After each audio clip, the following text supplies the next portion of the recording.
मैं SC. Mishra from Mahatma Gandhi शिक्षण संस्थान Darbhanga. Good morning all of you. वर्ग नवम, विषय हिंदी, पाठ्य पुस्तक क्षितिज, पाठ संख्या 12।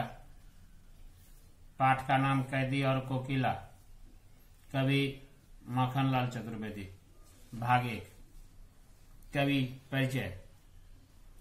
देश प्रेम के गौरव गाथा के अमर गायक माखनलाल चतुर्वेदी का जन्म सन 1889 ईस्वी में मध्य प्रदेश के होशंगाबाद जिले के बाबई गांव में हुआ था।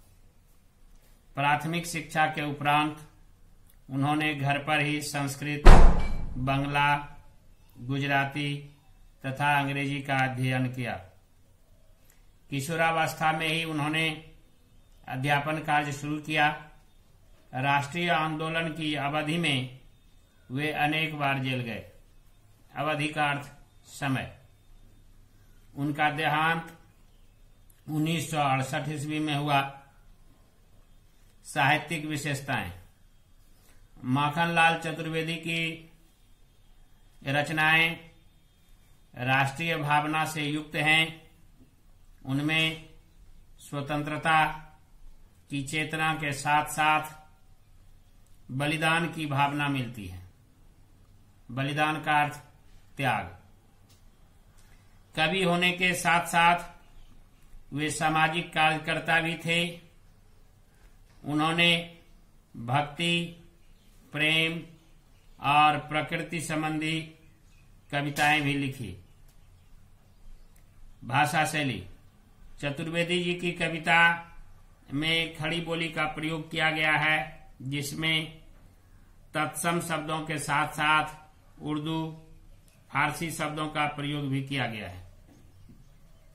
इन्होंने मुक्त छंद में रचनाएं की है, जिनका भाव पक्ष सबल है। सबल का अर्थ मजबूत। कविता परिचय।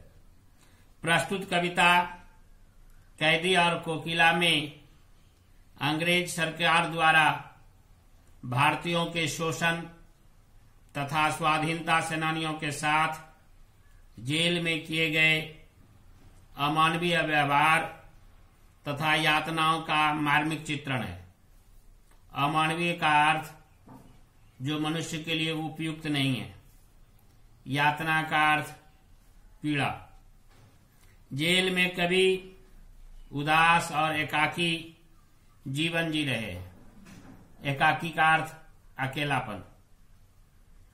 कोयल की मधुर आवाज सुनकर वह कोयल से अपने मन का आक्रोश, दुख और अंग्रेज सरकार के अत्याचारों को व्यक्त करते हैं तथा उससे इस दास्ता से मुक्ति का गीत सुनाने को कहते हैं।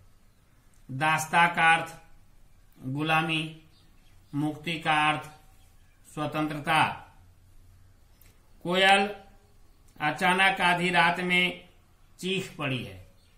चीख का अर्थ भय भरी आवाज, जिसे सुनकर कवि समझते हैं कि कोयल पूरे देश को कारागार समझने लगी है।